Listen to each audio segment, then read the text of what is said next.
Chers passionnés de cyclisme, vous êtes sans doute à la recherche du vélo gravel qui saura répondre à vos besoins d'aventure et de performance. Aujourd'hui, nous avons eu le plaisir de vous présenter notre test complet du Kona Libre AL, un vélo qui promet de révolutionner votre expérience sur deux roues. Originaire du Canada, la marque Kona n'est plus à présenter dans le monde du VTT et du gravel. Alors, ce nouveau modèle est-il à la hauteur de son héritage?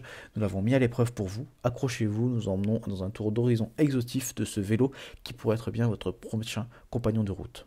Dès le déballage, ce Kona Libre AL capte l'attention. Son coloris vert forêt est à la fois sobre et élégant, une véritable invitation à prendre la route sur eux ou les chemins de traverse. Le cadre en aluminium 6061 et la fourche en carbone donnent immédiatement une impression de robustesse, couplée à une certaine légèreté. La marque minimaliste sur le cadre et le passage externe des gaines ajoute une touche de raffinement qui ne manquera pas de séduire les esthètes parmi vous. En jetant un œil aux composants, on remarque le groupe SRAM Apex 1 x 11V et les freins hybrides TRP TR 160 mm Airrod, des choix qui indiquent clairement l'orientation polyvalente de ce vélo. Le cintre estampillé Kona est agréable au toucher, bien que la guillotine d'origine puisse sembler un peu dure pour certains. En somme, cette première impression est celle d'un vélo bien pensé qui réussit le pari d'allier esthétisme et fonctionnalité. Passons maintenant un peu aux détails techniques de ce vélo. Donc ce vélo est construit autour d'un cadre aluminium 6061 comme je l'ai déjà dit, une matière éprouvée dans l'industrie du cyclisme pour sa robustesse et son poids relativement contenu. La fourche en carbone vient alléger l'ensemble et offre une meilleure absorption des vibrations, un atout indéniable sur les terrains accidentés. Le groupe SRAM Apex équipe ce gravel, il s'agit d'une transmission mécanique 11 vitesses avec une cassette allant de 11 à 42 dents. Cela offre une belle plage de rapport même si on peut regretter l'absence d'une option de 12 vitesses pour les terrains les plus exigeants.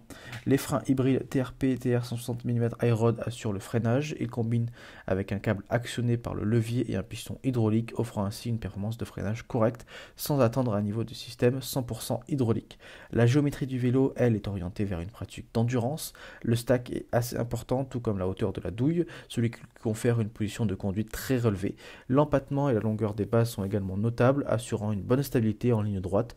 L'angle de direction est de 71 degrés, permettant de conserver une bonne maniabilité dans les virages. Les roues, elles, sont en aluminium dotées de jantes WTB et de moyeux Formula.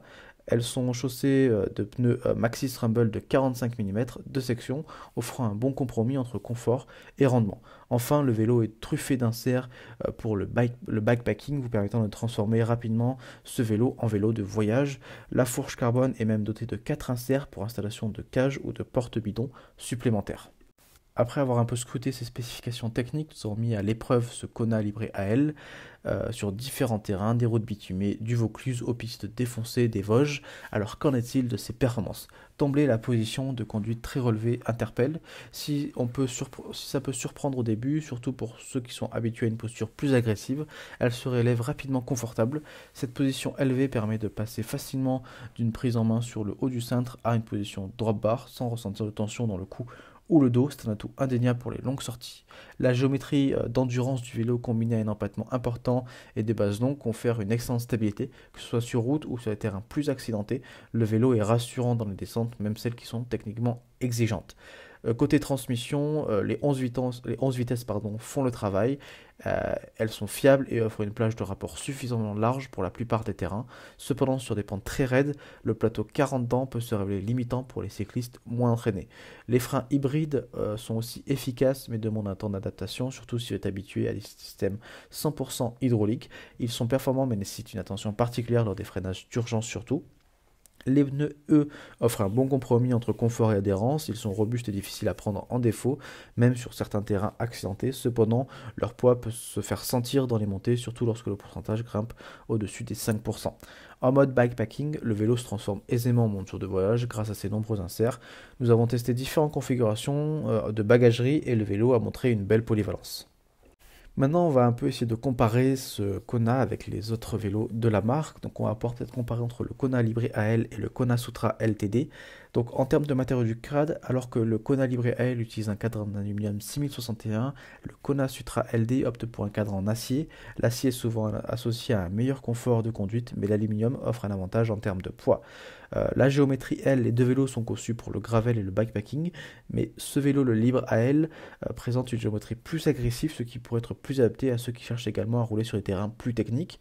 En termes de prix, le Sutra LTD est généralement plus cher que le Libre AL, ce qui en fait une option moins accessible pour les néophytes ou ceux qui ont un budget plus serré. Les autres modèles à considérer de la marque Kona sont le Kona Rove, un autre choix populaire pour le gravel, mais qui a une orientation plus lui vers le cyclotourisme, moins agressif en termes de géométrie et souvent moins cher. Et il y a aussi le Kona AA, si vous êtes également intéressé par le VTT, ce vélo est un vélo de montagne à double suspension qui pourrait être une alternative intéressante, bien qu'il ne soit pas spécifiquement conçu pour le gravel. Alors pourquoi choisir du coup ce Kona Libre AL? Après cette comparaison, il semble que le Libre AL se positionne comme une option polyvalente et plus abordable dans la gamme des gravels de chez Kona. Son cadre aluminium et sa géométrie agressive et ses futures mises à jour de composants font un choix solide pour ceux qui cherchent à mélanger performance et aventure sans trop se ruiner. Donc après avoir passé du temps en selle et explorer divers terrains, nous sommes prêts à livrer notre verdict sur ce vélo.